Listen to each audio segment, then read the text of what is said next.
Biografi Sayyidina Ali bin Abi Thalib.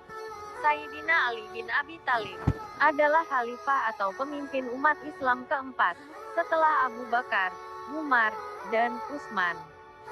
Masa pemerintahan Sayyidina Ali disebut sebagai periode tersulit dalam sejarah Islam karena terjadi perang saudara antar umat kaum muslimin setelah tragedi terbunuhnya khalifah ketiga, Sayyidina Utsman bin Affan.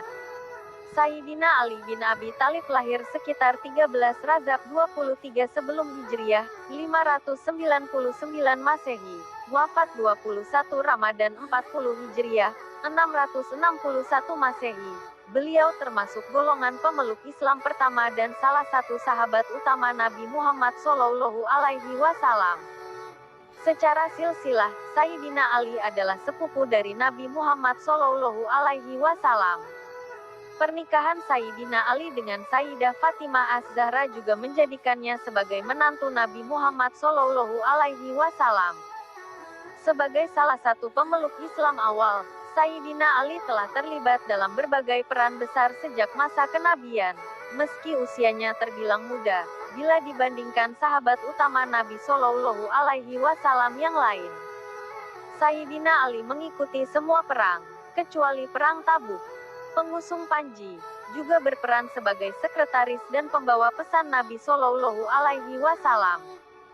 Sayyidina Ali juga ditunjuk sebagai pemimpin pasukan pada perang Khaybar. Ahlus Sunnah memandang Sayyidina Ali bin Abi Thalib sebagai salah seorang sahabat Nabi Shallallahu Alaihi Wasallam yang terpandang. Hubungan kekerabatan Sayyidina Ali dan Nabi Muhammad Shallallahu Alaihi Wasallam sangat dekat, sehingga ia merupakan seorang ahlul bait dari Nabi Shallallahu Alaihi Wasallam. Ahlus Sunnah juga mengakui Sayyidina Ali bin Abi Thalib sebagai salah seorang Khulafaur Rasyidin, atau khalifah yang mendapat petunjuk. Sunni menambahkan nama Sayyidina Ali di belakang namanya dengan radhiyallahu anhu atau semoga Allah ridho padanya. Tambahan ini sama sebagaimana yang juga diberikan kepada sahabat Nabi Shallallahu Alaihi Wasallam yang lain. Sedangkan kaum Sufi menambahkan nama Sayyidina Ali bin Abi Thalib dengan karamullah wajah atau semoga Allah memuliakan wajahnya. Sayyidina Ali bin Abi Thalib dianggap oleh kaum Sufi sebagai imam dalam ilmu al-hikmah dan futuwah atau spiritual. Dari beliau bermunculan cabang-cabang tarekat atau spiritual. Hampir seluruh pendiri tarekat Sufi adalah keturunannya, sesuai dengan catatan nasab yang resmi mereka miliki.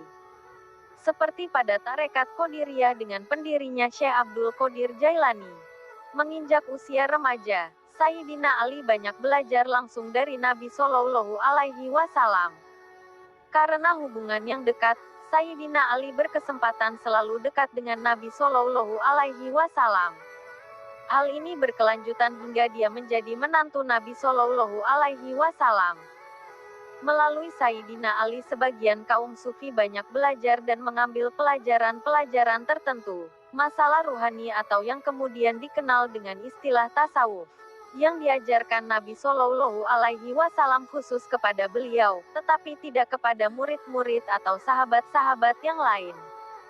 Karena bila ilmu syariah atau hukum-hukum agama Islam, baik yang mengatur ibadah maupun kemasyarakatan, semua yang diterima Nabi Shallallahu Alaihi Wasallam harus disampaikan dan diajarkan kepada umatnya. Sementara masalah ruhani hanya bisa diberikan kepada orang-orang tertentu, dengan kapasitas masing-masing. Didikan langsung dari Nabi Shallallahu Alaihi Wasallam kepada Sayyidina Ali, dalam semua aspek ilmu Islam, baik aspek zahir atau syariah, juga aspek batin atau tasawuf, menggembleng Sayyidina Ali menjadi seorang pemuda yang sangat cerdas, berani dan bijak. Setelah masa hijrah dan tinggal di Madinah, Sayyidina Ali menikah dengan Sayyidah Fatimah Az-Zahra, putri Nabi Muhammad Shallallahu Alaihi Wasallam. Dari pernikahan dengan Sayyidah Fatimah, mereka dikaruniai dua orang putra yaitu Hasan dan Hussein, dan dua orang putri yaitu Zainab dan Umi Kulsum. Pada tanggal 19 Ramadan 40 Hijriah, atau tanggal 27 Januari tahun 661 Masehi, saat sholat di Masjid Agung Kufah, Sayyidina Ali diserang oleh seorang Khawarij bernama Abdurrahman bin Muljam. Dia terluka oleh pedang yang diracuni oleh Abdurrahman bin Muljam saat ia sedang bersujud ketika sholat subuh. Sayyidina Ali memerintahkan anak-anaknya untuk tidak menyerang orang Khawarij tersebut. Sayyidina Ali meninggal 2 hari kemudian pada tanggal 29 Januari tahun 661 atau 21 Ramadan 40 Hijriah. Demikianlah biografi singkat Sayyidina Ali bin Abi Thalib. Sholawat dan salam kepada Nabi Muhammad SAW beserta keluarganya. Amin ya Rabbal Alamin.